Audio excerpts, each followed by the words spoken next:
പ്രിയപ്പെട്ടവരെ, യേശുക്രിസ്തുവിന്റെ നാമത്തിൽ നിങ്ങൾക്കെന്റെ സ്നേഹം നിറഞ്ഞ ആശംസകൾ. കർത്താവായ യേശുക്രിസ്തു ഇന്നും നിങ്ങളുടെ ജീവിതത്തിൽ ഒരു അത്ഭുതം ചെയ്യാൻ പോകുന്നത് കൊണ്ടാണ് നിങ്ങളോട് സംസാരിച്ചുകൊണ്ടിരിക്കുന്നത്.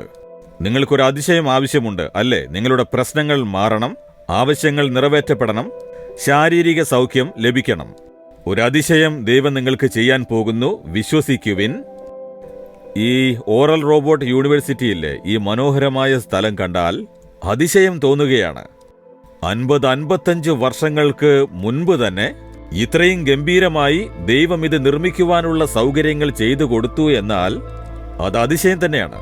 പിന്നിൽ 4 ബിൽഡിങ്ങുകൾ കാണുന്നില്ലേ? ആ കെട്ടിടങ്ങൾ ഹോസ്റ്റൽ ആണ്. വിദ്യാർത്ഥികൾ താമസിച്ച് പഠിക്കുന്ന ഹോസ്റ്റലാണത്. അതില് അനേകം മുറികൾ ഉണ്ട്. ആയിരക്കണക്കിന് വിദ്യാർത്ഥികൾക്ക് അതിൽ താമസിക്കാം.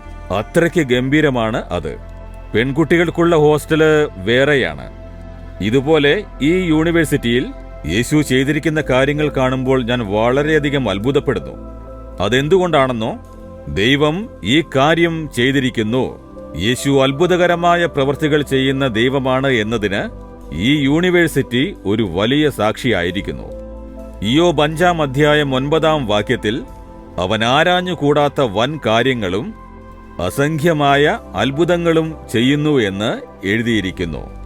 ആരാഞ്ഞുകൂടാത്ത വൻ കാര്യങ്ങൾ, ഇത് എങ്ങനെ സംഭവിച്ചു?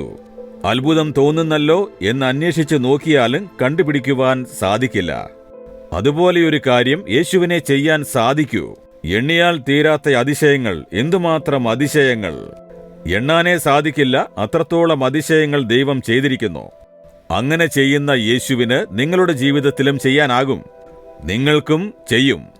നിങ്ങൾ പറയുമായിരിക്കും, ഇതൊന്നും നടക്കുന്ന കാര്യമല്ല, അത്ര തന്നെ, എല്ലാം അവസാനിച്ചിരിക്കുന്നു, എല്ലാം കൈവിടപ്പെട്ട ഒരു സ്ഥിതിയിലാണ് ഉള്ളതെന്ന് ദുഃഖിച്ചുകൊണ്ടിരിക്കുകയാണോ നിങ്ങൾ? യേശു വൻ കാര്യങ്ങൾ ചെയ്യുന്നവനാണ്. ആരാഞ്ഞുകൂടാത്ത വലിയ കാര്യങ്ങൾ ചെയ്യുന്നവൻ. നിങ്ങൾക്കും അവൻ ചെയ്യും. ദൈവം പറയുന്നു, മകളെ നിനക്ക് ഞാൻ ചെയ്യും, മകനെ നിനക്കും ഞാൻ ചെയ്യും. ഞാൻ അതിശയങ്ങൾ ചെയ്യുന്ന ദൈവമാണ്, നിനക്കും ഞാനൊരു അതിശയം ചെയ്യും, ഭയപ്പെടേണ്ട എന്ന് പറയുന്നു. അപ്പോൾ നിങ്ങൾ ഇന്ന് തന്നെ ദൈവത്തെ നോക്കി, അങ്ങ് ആരാഞ്ഞുകൂടാത്ത അതിശയങ്ങളെ ചെയ്യുന്നവനാണ്, ഞാനത് വിശ്വസിക്കുന്നു, എനിക്കീ കാര്യത്തിൽ ഒരതിശയം ചെയ്യണമേ എന്ന് പ്രാർത്ഥിച്ചു നോക്കൂ. ഇന്ന് തന്നെ ഒരതിശയം നടക്കും. വിശ്വസിക്കുമോ? നിങ്ങൾ പ്രാർത്ഥിക്കാമോ? ദൈവം നിങ്ങൾക്ക് ചെയ്യുന്നത് നിങ്ങൾ കാണാൻ പോകുന്നു. ശരിയല്ലേ? കർത്താവേ, ആരാഞ്ഞുകൂടാനാകാത്ത അതിശയങ്ങളെയും എണ്ണാനാകാത്ത അത്ഭുതങ്ങളെയും ചെയ്യുന്ന ദൈവമേ, ഈ മകനും ഈ മകളും എനിക്കും അതുപോലൊരു അത്ഭുതത്തെ ചെയ്യണമേ എന്ന് അപേക്ഷിക്കുന്നു. അങ്ങ് വേർതിരിവ് കാണിക്കാത്ത ദൈവമാണ്. ഇന്ന് ഈ മകനും ഈ മകൾക്കും വേണ്ടി ആരാഞ്ഞുകൂടാനാകാത്ത വലിയ കാര്യങ്ങളെയും എണ്ണിത്തീരാത്ത അതിശയങ്ങളെയും ചെയ്ത് സന്തോഷിപ്പിക്കണമേ. യേശുവിന്റെ നാമത്തിൽ പ്രാർത്ഥിക്കുന്നു. ആമേൻ, ആമേൻ.